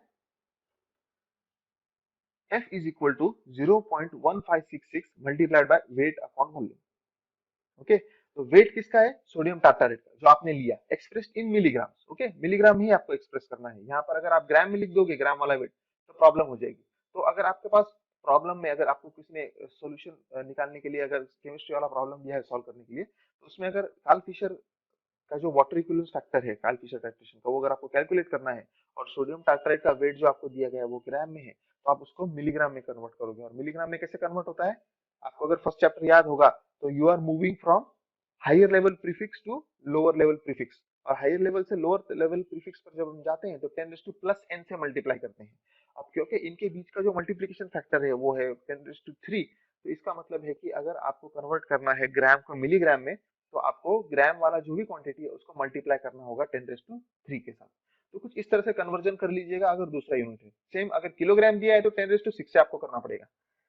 ऑलराइट, तो वहां पर मल्टीप्लिकेशन फैक्टर चेंज हो जाएगा। तो कार्ल फिशर फैक्टर को कैलकुलेट करने के लिए हम कुछ इस तरह से करेंगे। ओके, तो यहाँ पर एक पॉइंट है जो हमें रेशो बताएगा। ओके, कि इक्विवेलेंस पॉइंट कितना है। तो आप जब ये कैलकुलेशन करोगे तो आपके मन में क्वेश्चन आएगा ना, 0.1566 कहाँ से आ गया, ये कौन से बेसिस पे कैलकुलेट हुआ है। तो ये बेसिकली हमें ये बताता है कि एग्जैक्टली जो अमाउंट ऐड किया गया है उसमें वाटर कितना है। यहाँ पर रेशो आप देख सकते हैं। इस फैक्टर को कैलकुलेट करने के लिए क्या किया है, 2H2O divided by Na2C4H4O6 2H2O, यानी कि ये है आपका सोडियम टार्टरेट। तो सोडियम टार्टरेट में जो वाटर है उसका प्रोपोर्शन कैलकुलेट करने के लिए उन दोनों के मॉलिक्यूलर मास यहाँ पर ऐड कर दिए गए 36.04 फॉर 2 मॉलिक्यूल्स ऑफ H2O और 2 सोडियम टार्टरेट की 2 molecules of water for crystallisation का जो मॉलिक्यूलर मास है वो 230.08 है। इनको आप डिवाइड कर दोगे तो आपको उनके बीच का multiplication factor, common constant factor मिल जाएगा 0.1566। तो 0.1566 जो है ये रिलेशनशिप डिपिक्ट करता है जस्ट प्लेन वाटर की और सोडियम टार्टरेट की। तो आपको जब भी कन्वर्ट करना है सोडियम टार्टरेट को in the amount of water it actually represents, क्योंकि सोडियम टार्टरेट रिएक्ट नहीं करने वाला है यहाँ पर, उसके साथ जो 2 मॉलिक्यूल्स है वाटर के वही रिएक्ट करने वाले हैं। तो आप क्या कर रहे हो कि सोडियम टार्टरेट जो आपने वेट किया है उसके बेसिस पर आप ये डिसाइड कर रहे हो कि एक्चुअली वाटर कितना है। तो आप इन शॉर्ट सोडियम टार्टरेट को कन्वर्ट कर रहे हो क्वांटिटी ऑफ वाटर में, क्वांटिटी ऑफ सोडियम टार्टरेट को आप रिलेट कर रहे हो क्वांटिटी ऑफ वाटर के साथ, और इनको रिलेट करना है आपको, तो आपको उनके बीच में जो रिलेशनशिप है वो रिलेशनशिप जो फैक्टर रिप्रेजेंट करता है उस फैक्टर के साथ उनको मल्टीप्लाई करना होगा। और यही कारण है कि एग्जैक्टली वाटर की कितनी क्वांटिटी है जो कंज्यूम हुई है अगर आपको डिटरमाइन करना है, तो आप क्या करोगे, weight divided by volume of Karl Fischer reagent multiplied by the water equivalence factor. Okay, तो ये जो वाटर इक्विवेलेंस फैक्टर है 0.1566, ये इसको कैलकुलेट करने के लिए ये जो इनके बीच का जो प्रोपोर्शन है, कॉमन फैक्टर है, उसके साथ आप इनको मल्टीप्लाई कर दोगे। तो जब ये इक्वेशन आप सॉल्व करोगे तो आपको ये एफ मिलेगा, और ये एफ आपको बताएगा कि exactly 1 ml of Karl Fischer reagent what is the quantity what is the quantity of water consumed by 1 ml of Karl Fischer reagent that you have prepared। ये कैलकुलेशन किए बिना आपने जो बनाया कार्ल फिशर reagent आप use नहीं कर सकते, यूज कर भी लोगे तो आपका कब कैलकुलेशन सही नहीं आएगा। उसके बेसिस पे आपको कैलकुलेट करना होगा। काफी सिंपल है। तो कार्ल फिशर रिएजेंट और वाटर इक्विवेलेंस फैक्टर कैलकुलेट करने के बाद हमारा अगला पॉइंट आ गया अब इंस्ट्रूमेंटेशन से रिलेटेड, क्योंकि अब तक हमने कवर कर लिया काफी सारा इंपॉर्टेंट चीजें, लेकिन अब इंस्ट्रूमेंटेशन की तरफ ध्यान देना है, क्योंकि लेबोरेटरी में आफ्टर ऑल सिर्फ थियरी पढ़कर काम नहीं चलता है। You have to physically handle the equipment. आपको ये टाइट्रेशन जो है फिजिकली परफॉर्म करना पड़ेगा। तो इससे रिलेटेड क्या कंसर्न्स हैं, कुछ प्रोसीजरल इश्यूज या एक्सपेक्टेशंस हैं जिनके साथ आपको कंप्लाई करना पड़ता है, वो क्या क्या है वो हम देखते हैं। ओके, तो हम जानते हैं कि कार्ल फिशर टाइट्रेटर्स 3 टाइप के होते हैं, वॉल्यूमेट्रिक और काउलोमेट्रिक, ये तो मेथड बेस्ड हो गया।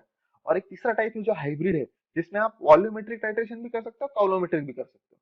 राइट, तो ये इंस्ट्रूमेंट का थर्ड टाइप है, लेकिन इसमें कोई नई चीज नहीं है, it's just an instrument which has combined both the methods.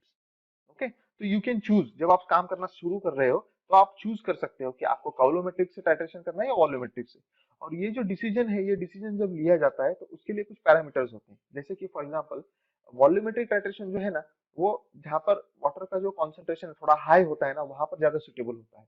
जबकि काउलोमेट्रिक टाइट्रेशन ऐसे सैंपल्स को एनालाइज करने में ज्यादा मददगार होता है जिन सैंपल्स में वाटर कंटेंट एकदम ट्रेस अमाउंट में होता है। जैसे कि फॉर एग्जांपल 10 ppm 15 ppm तो काउलोमेट्रिक यूज करोगे, लेकिन अगर आपके पास 1% वाटर है तो वो विद द वॉल्यूमेट्रिक मेथड। तो ये दोनों मेथड्स का अपना अपना स्कोप है, अपना अपना एप्लीकेशन का प्रेफरेंसेस है, और उन प्रेफरेंसेस को ध्यान में रखते हुए आप जब भी किसी तरह का कार्ल फिशर टाइट्रेशन प्लान करते हो तो आपको रिस्पेक्टिव मेथड को चूज करना होता है। तो चलिए थोड़ा डिटेल में देखते हैं कि वॉल्यूमेट्रिक काल-फिशर मेथड में एक्चुअली होता क्या है। इन volumetric काल-फिशर, iodine is added mechanically to a solvent containing sample by titrators burette during the titration। तो होता क्या है, मैकेनिकली आप एक ब्यूरेट होती है, उस ब्यूरेट का इस्तेमाल करके देखिए, अभी यहाँ पर ये जो पिस्टन है, पल्स मोटर, ये भी एक तरह का ब्यूरेट ही है ना। हमारे जो नॉर्मल ब्यूरेट हमने स्टैंडर्डाइजेशन में देखा है, उसमें क्या होता है कि ग्रेविटेशनल फोर्स आपको लिक्विड को ड्रॉप बाय ड्रॉप डालने में मदद करता है। आप टैप ओपन करते हो और फिर ड्रॉप बाय ड्रॉप होता है। लेकिन कार्ल फिशर रिएजेंट में ऐसा ग्रेविटी बेस्ड नहीं है काम। उसमें क्या होता है कि यहाँ पर एक मोटर होती है, पल्स मोटर, जो पिस्टन को मूव करती है और धीरे धीरे यहाँ पर जो कार्ल फिशर रिएजेंट होता है, वो कार्ल फिशर रिएजेंट पंप करके उस लिक्विड को टाइट्रेशन का जो पूरा कंटेनर में जो यहाँ पे टाइट्रेशन चल रहा है वहां पर ऐड करता है। और ये जो क्वांटिटी कम ज्यादा हो रही है इस एटॉमिक स्विचिंग वॉल के मदद से, ये क्वांटिटी कम ज्यादा हो रही है, इसको कैलकुलेट किया जाता है कि एग्जैक्टली कितना एमएल हमने कार्ल फिशर रिएजेंट पंप किया है। उसके बेसिस पे एंड पॉइंट डिटेक्ट किया जाता है, फिर कितना ml Karl Fischer reagent consume हुआ है, उसके बेसिस पे जो वाटर इक्विवेलेंस फैक्टर का जो इक्वेशन हमने देखा था, F multiplied by F is equal to 0.1566 multiplied by weight by volume, right. तो इस बेसिस पर हम उस वाटर इक्विवेलेंस फैक्टर को कैलकुलेट करते हैं और फिर उसके बेसिस पे हम डिटरमाइन करते हैं कि एग्जैक्टली कितना एमएल, कितना मिलीग्राम वाटर सैंपल के अंदर था। तो water is quantified on the basis of the volume of Karl Fischer reagent consume. Volumetry is based suited for determination of water content in the range of 100 ppm to 100%। सो देखिए, ये volumetric जो titration है Karl Fisher, उसका purview, उसका scope कितना बड़ा है। यहाँ पर आप देख सकते हैं कि ये जो प्रोसेस है वो 10 ppm 100 ppm sorry 100 ppm water concentration से लेके 100% वाटर तक ये एनालाइज कर सकती है। यानी कि you can actually add during volumetric titration pure water for chemical reaction. ये इतना इसका कैपेसिटी है हाई क्वांटिटी या हाई वाटर कॉन्सेंट्रेशन का हैंडल करने का, जबकि कॉलोमेट्रिक में ट्रेस एलिमेंट्स के लिए ज्यादा प्रेफर किया जाता है। तो चलिए देखते हैं कि बेसिक मेथड क्या होती है जो लेबोरेटरी में फॉलो की जाती है। तो हम शुरू करते हैं स्विचिंग ऑन द टाइट्रेटर। जो आपका इंस्ट्रूमेंट है उसको आप पहले चालू करोगे, पावर ऑन करोगे, थोड़ी देर के लिए उसको वार्म अप कंडीशन में रहने दोगे। उसके बाद आप क्या करोगे, you will fill the burette. Volumetric titration में अब आपको ब्यूरेट का इस्तेमाल करने वाले हो, तो you will fill the burette with KF reagent. उसके बाद fill the KF solvent in the titration vessel। फिर टाइट्रेशन वेसल में आपको जो कार्ल फिशर रिएजेंट है, सॉल्वेंट है, उसको ऐड करना है और आपको मिथेनॉल को भी ऐड करना है। और फिर ऐसा होने के बाद फिर हम मेथड चालू करेंगे, मतलब एक्चुअल टाइट्रेशन चालू करेंगे। उसमें क्या होगा, सबसे पहले तो आप solvent neutralisation and burette calibration करोगे।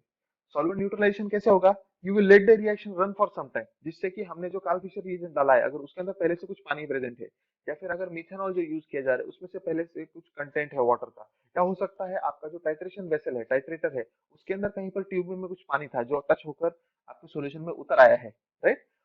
तो इस तरह के अगर कोई वाटर से रिलेटेड एक्सटर्नल अनवांटेड कंटेमिनेशन हैं, तो उनको न्यूट्रलाइज करने के लिए फिर आप सॉल्वेंट न्यूट्रलाइजेशन कर दोगे। उसके बाद फिर आएगा स्टैंडर्डाइजिंग केएफ, ब्यूरेट का कैलिब्रेशन कर दोगे। ब्यूरेट का कैलिब्रेशन कैसे होगा, आप ब्यूरेट को 1 ml केएफ रिएजेंट पंप करने के लिए कहोगे और उसको आप मेजरिंग सिलेंडर में कैच कर लीजिए और फिर आप चेक कीजिए कि अगर हमने 1 ml बोला है तो 1 ml आ रहा है कि नहीं आ रहा है। इस तरह से 1 ml के बाद आप 3 ml और 5 ml अलग अलग क्वांटिटीज चेक कर सकते हो, ये डिटरमाइन करने के लिए कि ये कितना एक्यूरेटली काम कर रहा है। इस तरह की चेकिंग करने के लिए आपको याद रखना है हमेशा आपकी ब्यूरेट का जो लिस्ट काउंट है, लिस्ट काउंट से शुरुआत करें। यानी कि अगर आपका ब्यूरेट आपको अलाउ करता है 0.1 ml ऐड करने के लिए, you should start with checking whether it is able to do that accurately. वो 0.1 ml डिस्चार्ज कर सकता है क्या, अगर 0.1 ml कर सकता है तो फिर आपको क्वांटिटी बढ़ानी है, राइट। और कुछ इसी तरह से आगे का काम होगा। तो ब्यूरेट को भी कैलिब्रेट कीजिए, सॉल्वेंट को न्यूट्रलाइज कीजिए। तो इससे दो चीजें हो गई कि आपका ब्यूरेट की रिलायबिलिटी बढ़ गई और आपके सिस्टम के अंदर प्री एग्जिस्टिंग वाटर जो है वो भी न्यूट्रलाइज हो गया। कार्ल फिशर रिएजेंट को आपको स्टैंडर्डाइज करना होगा, खास करके अगर आपने लेबोरेटरी में बनाया है, वो थोड़े से अनस्टेबल होते हैं क्योंकि आफ्टर ऑल जो इंडस्ट्रियल लेवल पर जो रिएजेंट बनता है वो मच बेटर होता है ना, बेटर बैलेंस्ड होता है, वो प्रोफेशनल्स ने बनाया होगा। लेकिन अगर कोई एनालिस्ट बना रहा है तो उसको थोड़ा सा कैलिब्रेट स्टैंडर्डाइज कर लेना चाहिए। इनफैक्ट मैं तो यह कहूंगा कि अगर रेडीमेड वाला भी यूज कर रहे हो आप, तो आप स्टैंडर्डाइज करते रहिए, क्योंकि ओवर पीरियड ऑफ टाइम कोई भी केमिकल स्टेबल नहीं रहता है, वो थोड़ा सा रिएक्ट करेगा दूसरे दूसरे एलिमेंट्स के साथ। उस रिएक्शन की वजह से क्या होगा कि उसकी जो प्यूरिटी है वो कॉम्प्रोमाइज हो जाती है और उस वजह से इश्यूज आ सकते हैं। इसलिए कार्ल फिशर रिएजेंट को स्टैंडर्डाइज कर लीजिए ताकि आपको एग्जैक्ट जो वाटर इक्विवेलेंस फैक्टर है वो आपको पता चल जाए उसका क्या है। स्टैंडर्डाइज करने के लिए आप क्या यूज करेंगे, सोडियम टार्टरेट 2H2O यूज करेंगे आप, जिसके बेसिस पर आपको पता चल जाएगा कि आपका कितना ml of Karl Fischer reagent कितने मिलीग्राम ऑफ वाटर को कंज्यूम करता है। उसके बाद आप सैंपल इंट्रोड्यूस कर दीजिए और टाइट्रेशन स्टार्ट कर दीजिए, add sample and start titration. जैसे ये चालू होता है तो आपको सैंपल से रिलेटेड जो भी इंफॉर्मेशन है वो लॉग बुक्स में सिस्टम के अंदर फीड करनी है कि ये कौन सा साइकिल है, अगर प्रोडक्शन है चालू तो फिर कौन सा बैच नंबर है, कौन सा प्रोडक्ट है, प्रोडक्ट का आईडी क्या है, ये पर्सन जो इस एनालिटिकल रिएक्शन को कर रहा है उस पर्सन का आइडेंटिफिकेशन क्या है, ये डेटा इंटीग्रिटी से रिलेटेड है, तो ये आपको इन्फॉर्मेशन सारी फीड करनी होती है। टाइट्रेशन रन होगा, खत्म हो जाएगा, एक शार्प एंड पॉइंट आ जाएगा तो रिजल्ट डिस्प्ले हो जाएगा। जो रिजल्ट डिस्प्ले हो रहा है उसको आप कनेक्टेड प्रिंटर से आप एक प्रिंट आउट निकाल सकते हो जिस पर इमीडिएटली आपको साइन करना होगा उस डेटा को वैलिडेट करने के लिए। आपके सिग्नेचर के बाद चेक बाय का भी सिग्नेचर लेना होगा किसी सीनियर या फिर किसी कलीग का। ओके, ये काम होने के बाद फिर आप सॉल्वेंट को ड्रेन करोगे। ओके, और समझ लीजिए अगर आपको और ज्यादा कंटिन्यू करना है तो रिजल्ट डिस्प्ले होने के बाद अगर सेम सेम अगर आपको ये यूज करना है सैंपल, सेम प्रोडक्ट का एक दूसरा सैंपल एनालाइज करना है तो आप डायरेक्ट नेक्स्ट आइटरेशन पर जा सकते हो जहां पर आप मेथड को अगेन स्टार्ट करोगे या फिर अगर कार्ल फिशर रीजन खत्म हो गया तो उसको भरोगे। सिमिलरली अगर आप सॉल्वेंट ड्रेन होने के बाद भी आप कर सकते हो ये काम। तो ये आपकी मर्जी है कैसे करना है, you can adopt any method you like, work flow है कुछ ऐसा। तो वॉल्यूमेट्रिक कार्ल फिशर मेथड से रिलेटेड कुछ और पॉइंट्स हैं जिनको हमें डिस्कस करना होगा। परसेंट वाटर हम कैसे डिटरमाइन करेंगे, उसके लिए फॉर्मूला भी है। तो add 30 ml of methanol into titration flask, right. Percent water measurement कैसे होता है, 30 ml मिथनॉल डाल दीजिए, neutralise with Karl Fischer reagent to the electromagnetic end point, ये इलेक्ट्रोमेट्रिक एंड पॉइंट ये हमने ऑलरेडी डिस्कस किया है। Weigh accurately specified quantity of sample and transfer to the titration flask, stir for 1 minute, titrate into solution with Karl Fischer reagent to the electrometric end point, record the volume of Karl Fischer reagent consumed in ml, उसको record कर लीजिए। अब आपके पास water equivalence factor है, केफ reagent factor है, तो आपके पास एक फॉर्मूला है। परसेंट वाटर आप कैसे कैलकुलेट करोगे, तो सबसे पहले तो आपको ये कैलकुलेट करना होगा कि वाटर की कितनी क्वांटिटी, राइट। तो आप मल्टीप्लाई अगर करते हो, आप अगर मल्टीप्लाई करते हो जो वाटर इक्विवेलेंस फैक्टर है उसको with volume of Karl Fischer reagent consumed, तो आपको क्या मिलेगा, number of milligrams of water. फिर उसको आपको कंपेयर करना होगा, देखिए ये वॉल्यूम है, ब्यूरेट रीडिंग यानी वॉल्यूम, इसको मल्टीप्लाई कर दिया आपने फैक्टर के साथ तो आपको exact number of milligrams of water मिल जाएंगे। लेकिन number of milligrams of water मिलने से कुछ होगा क्या, नहीं होगा, क्योंकि आपका टारगेट है परसेंट वाटर डिटरमाइन करना, कितना मॉइस्चर है ये आपको डिटरमाइन करना है। इसके लिए आपको और फर्दर कुछ एनालिसिस करना पड़ेगा। तो एनालिसिस कैसे होगा, तो आपको इसका परसेंट भी करना है ना, तो आपको क्वांटिटी तो मिल गई, this is equal to number of milligrams of water, लेकिन फिर आपको इसको डिवाइड करना होगा परसेंट कैलकुलेट करने के लिए। वो क्या है, वेट है टोटल सैंपल का जो आपने इंजेक्ट किया था, तो इससे हमने डिवाइड कर दिया और इसको मल्टीप्लाई करेंगे तो आपको परसेंट मिल जाएगा। लेकिन लेकिन क्योंकि आपने ब्यूरेट रीडिंग एमएल में दिया है, राइट, उसको आपको लीटर में कन्वर्ट करना होगा और वो लीटर में कन्वर्ट करने के लिए ही आप उसको 1000 से डिवाइड कर दोगे। तो कुछ इस तरह से ये फॉर्मूला बनता है। सो क्योंकि परसेंट की बात हो रही है ना, तो B R burette reading of that is volume of Karl Fischer reagent, F is equal to Karl Fischer reagent factor, यानी कि ये वाटर इक्विवेलेंस फैक्टर है कार्ल फिशर रिएजेंट का। ये आपने बनाया हुआ या रेडीमेड दोनों ही हो सकता है, कोई प्रॉब्लम नहीं। Weight of sample taken in gram. अगला मेथड है काउलोमेट्रिक कार्ल फिशर मेथड। तो ये भी सेम मेथड है, इसमें इसका जो प्रिंसिपल है वर्किंग है वो सेम है। बात सिर्फ इतनी है कि इसमें हम Karl Fischer reagent just as a environment create करने के लिए ऐड करते हैं। Large quantity of Karl Fischer reagent कितना कंज्यूम हुआ वो हमें डिटरमाइन करने की इसमें आवश्यकता नहीं होती है। तो चलिए देखते हैं कि इससे रिलेटेड हमारे पास क्या इन्फॉर्मेशन है। ओके, यहाँ पर आप देख सकते हैं इक्विपमेंट का एक तरह से रिप्रेजेंटेशन किया गया है डायग्राम में। यहाँ पर रोटर है, रोटर का काम है कि सॉल्यूशन को जब वो रोटेट होगा, रोटेशन की वजह से सॉल्यूशन का स्टरिंग होता है, स्टरिंग की वजह से आपको प्रॉपर यूनिफॉर्म केमिकल रिएक्शन मिलेगी। यहाँ पर आपके पास एक इलेक्ट्रोड है जो अ, ये है, जिसके ऊपर एक रिंग लगी हुई है, और वो सेपरेट करने का काम करता है। आपका जो एनोड है जो अंदर है, अंदर के सॉल्यूशन को, एनोड को और कैथोड को सेपरेट एनवायरनमेंट में वो रखने की कोशिश करता है। आपने देखा होगा वॉल्यूमेट्रिक में एनोड और कैथोड दोनों ही सेम एनवायरनमेंट में एक्सपोज होते हैं, जो कि यहाँ पर नहीं होता है। तो ये आपका ऐसा इलेक्ट्रोड है जो आयोडीन जनरेट करने में मदद करेगा, और करंट कितना जनरेट हो रहा है केमिकल रिएक्शन में उसके लिए दूसरा इलेक्ट्रोड है। Alright, So in contrast to volumetric Kalb-Fisher titration, in KF coulometry, no titrant is added, but the required iodine is generated directly in the iodide containing electrode by electrochemical means. तो ये directly generate होता है। Directly generate कैसे होता है? इसमें थोड़ा सा काल-फिशर रिएजेंट होता है, राइट? उसी में से जब करंट पास होता है और ये कैथोड और एनोड रिएक्ट करते हैं उसके साथ, ये जो डायफ्राम वाला जो कैथोड आयोडीन जनरेटिंग इलेक्ट्रोड है उसके थ्रू, तो अपने आप आयोडीन जनरेट होने लगता है। उसके अंदर जो मेटेलिक आयोडीन है ना, वो मेटेलिक आयोडीन के साथ रिएक्ट करता है, कैथोड पे रिडक्शन होता है और एनोड पर ऑक्सीडेशन होता है, जिस वजह से आयोडीन रिलीज होने लगता है और फिर वो काल रिएक्शन स्टार्ट हो जाती है। और ये सेम आयोडीन को रिसाइकल करता है बार बार, और ये रिसाइकलिंग की वजह से ही ये केमिकल रिएक्शन चलते रहती है तब तक जब तक कि पानी अवेलेबल है, वाटर अवेलेबल है। वाटर खत्म होने के बाद एंड पॉइंट आ जाता है, एंड पॉइंट आते ही आपको पता चल जाएगा।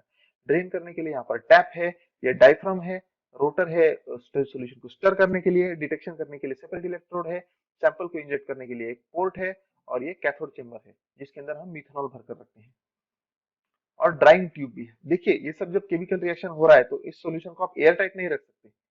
Okay, solution so it needs to be vented, इसका वेंट होना चाहिए ताकि अगर अंदर कुछ गैस जनरेशन हो रहा है तो गैस रिलीज हो जाए, राइट? और लेकिन आप ये नहीं चाहते कि हवा का जो पानी है वो अंदर चला जाए और आपकी कैलकुलेशन में एरर जनरेट करे। इसलिए कार्ल फिशर टाइट्रेटर्स के ऊपर ऑफन आप देखेंगे कि इस तरह के कॉलम्स लगे होते हैं। ये कॉलम्स ऐसे मटेरियल से भरे होते हैं जो हाइग्रोस्कोपिक होता है और गैसेस को एब्जॉर्ब करता है, अलग अलग वाटर और अलग अलग जो गैसेस हैं, जैसे कि ऑक्सीजन हो सकता है जो ऑक्सीडाइज कर सकता है, कार्बन डाइऑक्साइड होता है जो पीएच डिस्टर्ब कर सकता है किसी भी सैंपल का। तो इस तरह के जो केमिकल्स होते हैं, इन केमिकल्स को अंदर जाने से रोकने के लिए जो केमिकल रिएक्शन में एरर जनरेट करेंगे, ड्राइंग ट्यूब लगाई जाती है, जिसके अंदर से अगर कुछ एयर पास भी हो रही है तो उसको कंप्लीटली न्यूट्रलाइज कर दिया जाता है, तो सिर्फ वेंट आपको मिलेगा, गैसेस अंदर नहीं जा पाएंगे। There is a strict quantitative relationship between the amount of electron discharged and the amount of iodine generated. This relationship allows the extremely precise addition of iodine. तो कितना करंट पास हुआ है और उसकी वजह से कितना आयोडीन जनरेट हुआ है, ये एकदम स्ट्रिक्ट और एकदम एक्यूरेट रिलेशनशिप हमें पता है।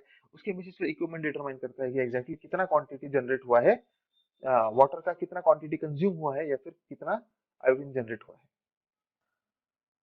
तो काउलोमेट्रिक काल फिशर मेथड कुछ ऐसी होती है। This is relatively simple as compare to volumetric because there are less activities that have to be done manually. ये थोड़ा सा ऑटोमेटिक, सेमी ऑटोमेटिक टाइप ही हो जाता है। तो सबसे पहले तो टाइट्रेटर स्विच कीजिए, एग्जैक्टली ये काम हमने वॉल्यूमेट्रिक में किया था। उसमें थोड़ा सा काल फिशर रिएजेंट आपको भरना है, मिथेनॉल भरना है, उसकी कंडीशनिंग कीजिए, यानी कि इंस्ट्रूमेंट को रन कीजिए और उसके अंदर प्री एग्जिस्टिंग वाटर कॉन्सेंट्रेशन को जीरो कर दीजिए एंड पॉइंट तक जाकर।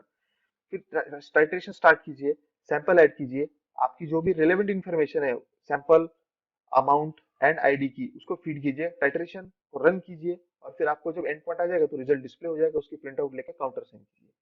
जैसे ही रिजल्ट डिस्प्ले होता है तो you can go to your next titration, इसमें आप नया टाइट्रेशन स्टार्ट कर सकते हो, या फिर you can choose to drain the solution also.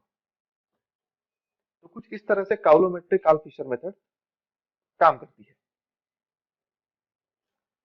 अब इसमें हमने देखा कि आयोडीन जनरेट करने के लिए इलेक्ट्रोड का इस्तेमाल किया जा रहा है। नेचुरली ये काफी इंटीग्रल है काउलोमेट्रिक टाइट्रेशन के लिए, और क्योंकि इतने इंटीग्रल है इसलिए हम इनके टाइप्स पर भी फोकस करेंगे कि ये किस किस तरह के iodine generating electrodes coulometric titration में यूज किए जाते हैं। तो इसमें दो टाइप्स हैं, जनरेटर इलेक्ट्रोड विदाउट डायफ्राम और जनरेटर इलेक्ट्रोड विद डायफ्राम। तो जनरेटर इलेक्ट्रोड और विदाउट डायफ्राम में क्या फर्क है, चलो देखते हैं। The generator electrode without diaphragm is easy to handle and easy to clean. तो जो विदाउट डायफ्राम वाले होते हैं ना, वो इजी टू हैंडल और इजी टू क्लीन होते हैं। उसका कारण ये है कि बेसिकली डायफ्राम इज मेश, यहाँ पर आप देख सकते हैं डायफ्राम है is in the form of mesh of metallic wires. और ये जो मेटेलिक वायर्स हैं, ऑफ कोर्स इनके अंदर गैप्स हैं, उनके अंदर कोई चीज अटक सकती है, जिसकी वजह से आपके अगले एक्सपेरिमेंट में आपको परेशानी होगी, है ना। You have to clean it very thoroughly, आपको इंश्योर करना होगा कि वो पूरी तरह से साफ हो गया अगले टाइट्रेशन से पहले। तो इट इंक्रीजेज योर वर्कलोड। लेकिन अगर डायफ्राम ही नहीं है तो फिर उसको क्लीन करना काफी आसान हो जाएगा, और इसलिए वो इजी टू हैंडल होता है। Only a single reagent is required, और इसमें एक ही रिएजेंट की आवश्यकता होती है विदाउट डायफ्राम वाले में, specific for reagents other than aldehyde and ketone. तो अल्डिहाइड और कीटोन के अलावा अगर कोई रिएजेंट यूज हो रहा है जिसका sample as a sample analysis किया जा रहा है मॉइस्चर कंटेंट से रिलेटेड, तो नॉन डायफ्राम वाले आप यूज कर सकते हो। लेकिन आपको जब अल्डिहाइड और कीटोन वाले यूज करने होते हैं तो you have to go for diaphragm one. इसका कारण यह है कि वहां पर केमिकल रिएक्शन होते हैं, आपको आइसोलेट करना पड़ता है, आपका जो इलेक्ट्रोड है ना उसको आइसोलेट करना पड़ता है अल्डिहाइड्स और कीटोन से, क्योंकि उनमें एबिलिटी है केमिकल रिएक्शन के थ्रू ऐसे सिग्नल जनरेट करने की, यानी कि वाटर जनरेशन हो सकता है या फिर दूसरे इश्यूज आ सकते हैं जिनकी वजह से आपको फॉल्स रीडिंग मिलेगी। और इससे बचने के लिए फिर डायफ्राम इलेक्ट्रोड्स को यूज किया जाता है, used whenever your sample contain ketones and aldehydes, as the sample reagents used for them are only available for generated electrodes with diaphragms। तो इसका इसीलिए अगर अल्डिहाइड्स और कीटोन्स वाले सैंपल आपको एनालाइज करने हैं तो यू हैव टू यूज, क्योंकि सिर्फ उनका एनालिसिस एक्यूरेटली सिर्फ डायफ्राम वाले जो जनरेटर इलेक्ट्रोड्स है उन्हीं में किया जा सकता है। Also useful for reagents with low conductivity, अगर ऐसा कोई रिएजेंट है जिसका कंडक्टिविटी बहुत कम है तो उसको एनालाइज करने के लिए भी डायफ्राम वाले जो जनरेटर इलेक्ट्रोड्स है उनको प्रेफर किया जाता है। अब देखते हैं advantages of Karl Fischer reagent. It is fitted for determining water in gases, liquids and solids. तो कार्ल फिशर रिएजेंट जो है वो फिट है for for utilizing it as a tool for determining water content in gases, liquids and solids. Yes, gases में भी पानी होता है, liquids में भी पानी होता है और solids में भी पानी होता है, in the form of ice, in the form of water, in the form of water vapor. तो डिपेंड करता है ना अलग अलग सिचुएशन में। तो बेसिकली ये जो केमिकल रिएक्शन या वाटर के मॉलिक्यूल के साथ रिएक्ट करती है उसके फिजिकल स्टेट के साथ इसको कुछ लेना देना नहीं है, इसलिए ये गैसेस, लिक्विड्स और सॉलिड्स तीनों टाइप के सैंपल्स के साथ डील कर सकता है। The coulometric titrator helps in detecting free water and emulsified water also. तो फ्री और इमल्सिफाइड वाटर को भी ये एनालाइज कर सकता है। इमल्सिफाइड वाटर यानी कि ऐसा वाटर जिसको सभी तरफ से ऑयल से आपने एनकैप्सुलेट कर दिया है, so that is emulsified water. तो ऐसे वाटर का भी ये अच्छे से एनालिसिस कर सकता है। It is quick process which demands a minimal amount of sample preparation. तो इसमें सैंपल प्रिपरेशन की ज्यादा आवश्यकता भी नहीं है, क्विक है, इजी टू डू है और सेफली परफॉर्म की जा सकती है लेबोरेटरी एनवायरनमेंट में। एक्सट्रीमली एक्यूरेट भी होता है। It is specific for determination of water, क्योंकि ये सिर्फ वाटर कितना जा रहा है सिर्फ उसी को कैलकुलेट करता है। अगर उसमें कोई दूसरे वोलेटाइल सब्सटेंसेस है तो उनके लॉस को ये डिटेक्ट नहीं करता है, जिस वजह से काफी एक्यूरेट बन जाता है। अनलाइक अदर मेथड, जैसे दूसरे मेथड्स में क्या आता है, फिर लॉस ऑन ड्राइंग वाला मेथड है, उसमें भी आप वाटर डिटरमाइन कर सकते हो कितना लॉस हुआ है, लेकिन उसमें सिर्फ वाटर ही नहीं, heat induced loss of moisture है ना, हीट की वजह से दूसरे मॉलिक्यूल्स भी वेपराइज हो सकते हैं, उसकी वजह से आपको फॉल्स रीडिंग मिलेगी।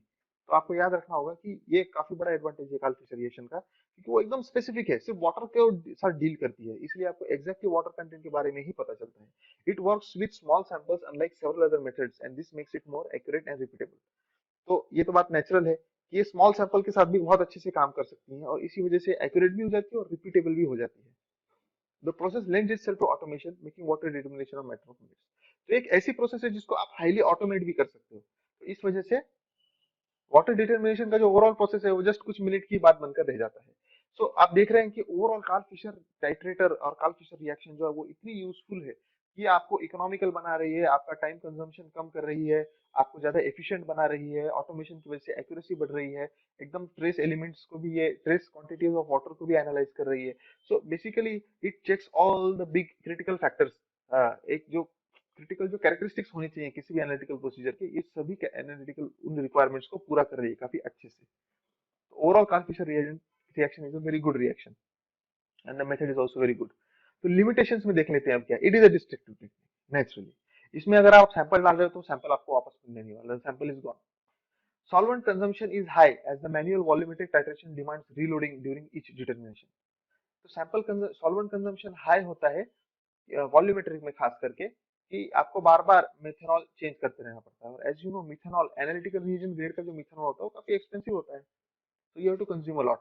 इनफैक्ट मुझे याद है कि मैंने एक किसी कंपनी में मैं काम करता था, तो वहां पर मैं लैब के बाहर हमेशा देखता था कि 10-15 मिथेनॉल के बॉटल्स पड़े होते थे। So I was always thinking as to why is this happening, why are they consuming so much large quantities of methanol.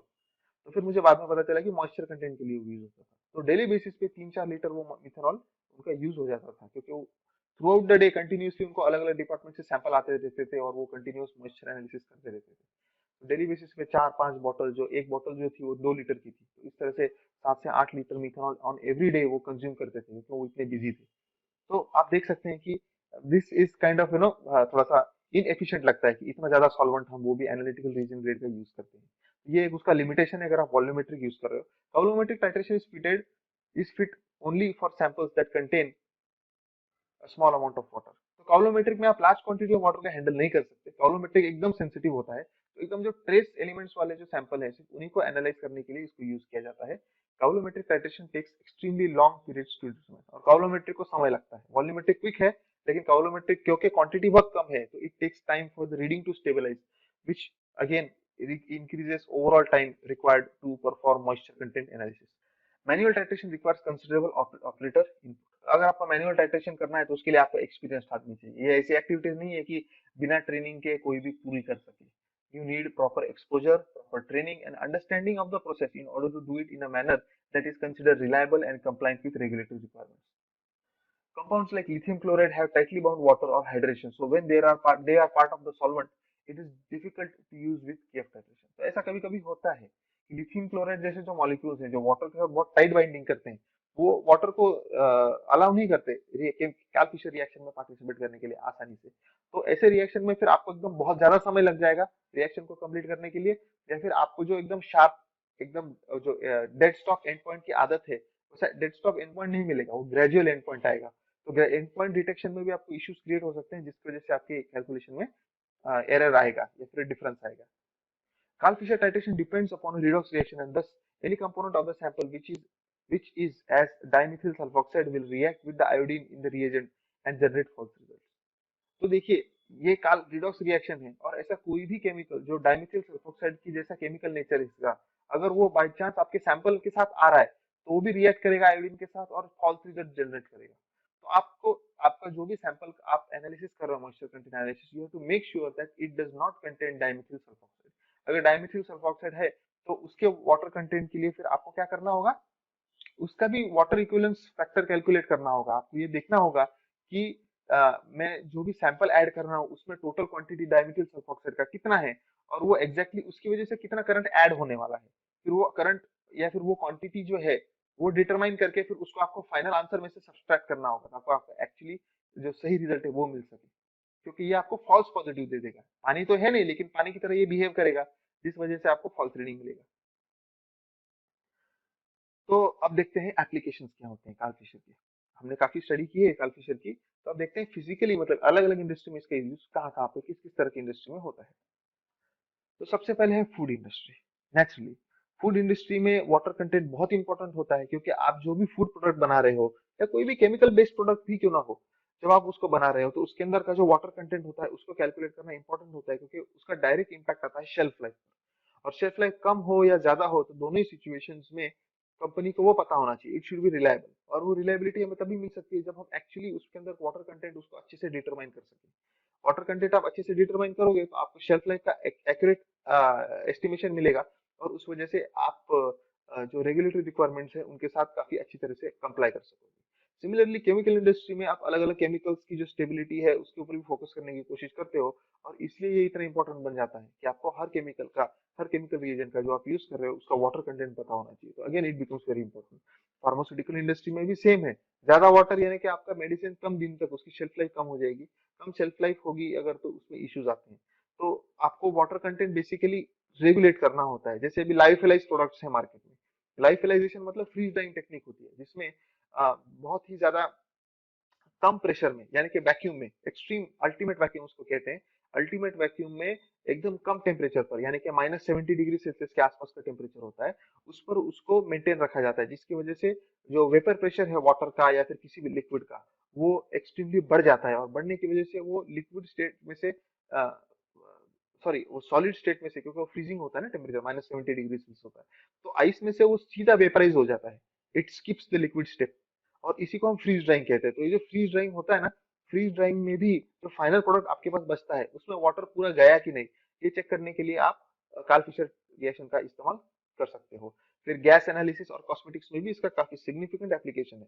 Gas analysis यानी कि अगर आप किसी पेशेंट को ऑक्सीजन का सिलेंडर पर कनेक्ट कर रहे हो, ये है ना, और वेंटिलेटर पर कनेक्ट कर रहे हो तो ऑक्सीजन सप्लाई हो रहा है, या फिर आपको अलग अलग केमिकल रिएक्शंस में कार्बन डाइऑक्साइड जैसे गैसेस या प्रोपेन जो बर्निंग जो as a heat source use किया जाता है, नाइट्रोजन है, एसिटिलीन है, प्रोपेन है, हाइड्रोजन है, अलग अलग पर्पजेस के लिए हेलियम है, इन सभी का वाटर कंटेंट का एनालिसिस भी हमें करना होता है, क्योंकि आप according to their application required content of required allowable content of water also changes.